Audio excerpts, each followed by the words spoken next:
Kenan and Kel, how that happened was they had watched Kenan and I on set, and on and off set, and how hilarious we were together and having fun like brothers, right? And so we got approached by the producers. They were like, "Yo, we want you all to do your own show, but when everybody else goes on hiatus, you all are going to stay here, and you're going to shoot the pilot for the Kenan and Kel show." And at the time, it wasn't called the Kenan and Kel show. They were just like, "We're giving you your own show," and they were like, "But you can't tell the other kids yet."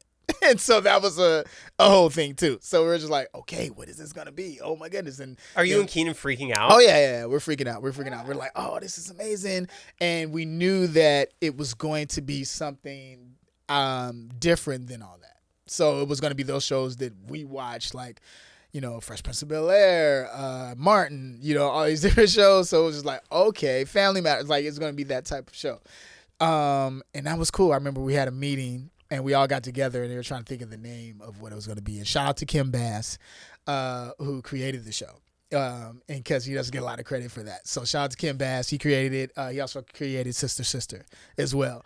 And so, and when you watch Sister Sister and watch Kenan and Kel, you kind of see parallels. You know what I mean? Which is pretty cool. So shout out to T and Tamira. What up, y'all? But yeah, when we did that, it was the same thing. Shot a pilot, but we went straight to season with that. Like they were ready. And then it was a thing where that Kenan and I both, we were basically doing, it felt like simultaneously, like we were doing Kenan and Kel, all that, Kenan and Kel, all that. And it was just back and forth, Kenan and Kel, all that, which was great. The schedule was crazy, but I loved it. I loved that. Are you thankful the TV show got named after your name? I am. I think that's cool because that happening made both of our names household names, where everybody knows who we actually are. They're not like calling us the character of like whatever show we're on. They're like calling me my actual name, which is fun. Oh, wow. So it ended up just working in the favor of that. Yeah. So I remember it was a dinner that we had.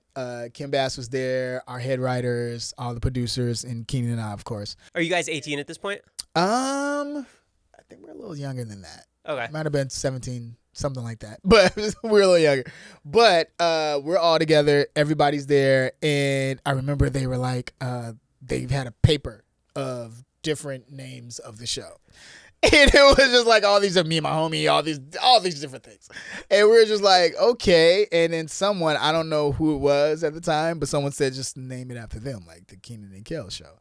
And it took off, which was amazing because it was like, it started the comedy duo aspect of, Abbott and Costello, Magic Kareem, all these different things. It put that out there, Martin and Lewis. So it put us in the comedy duo era, which was cool for that generation. Right. And yeah, it was cool. And I remember Kim Fields, because Kim Fields, Malcolm Jamal Warner, they were our directors for like all that and the Kenan and Kel show.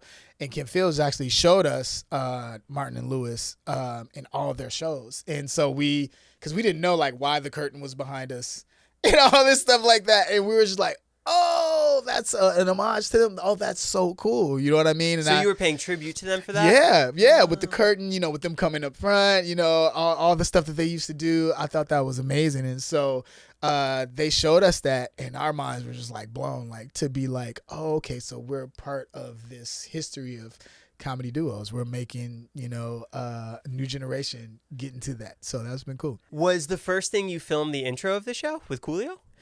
No, so we did the show and there was the curtain and all that stuff. That was there, because the curtain is always after the theme song. So we didn't have the theme song yet.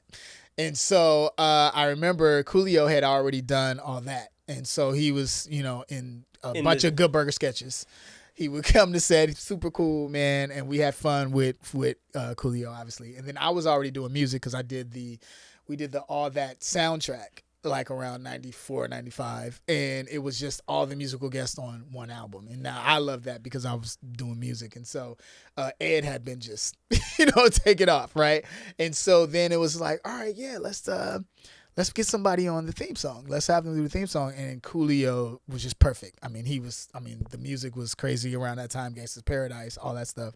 And so to already have one theme song that had megastars on it, which was TLC, and then you get another megastar in music, Coolio, to do the Kenan and Kel one, and it was cool because we shot that at Universal here in LA, at City Walk, and we had the Impala, all orange Impala, bouncing up and down. Coolio announced it on the radio with Big Boy, so I mean, it was crowds there. We're all dancing. Immature came there because me and Immature had a song that was on the Billboard charts already from the All That soundtrack before. So yeah, man, it was crazy. It was crazy, and I mean, he killed it with the lyrics. I mean, they play it in the club now, you know, and I do live events and things like that, and the DJs mix in all that, and it's just all that in Kenan and Kel, and people go crazy and know the lyrics. Like, it's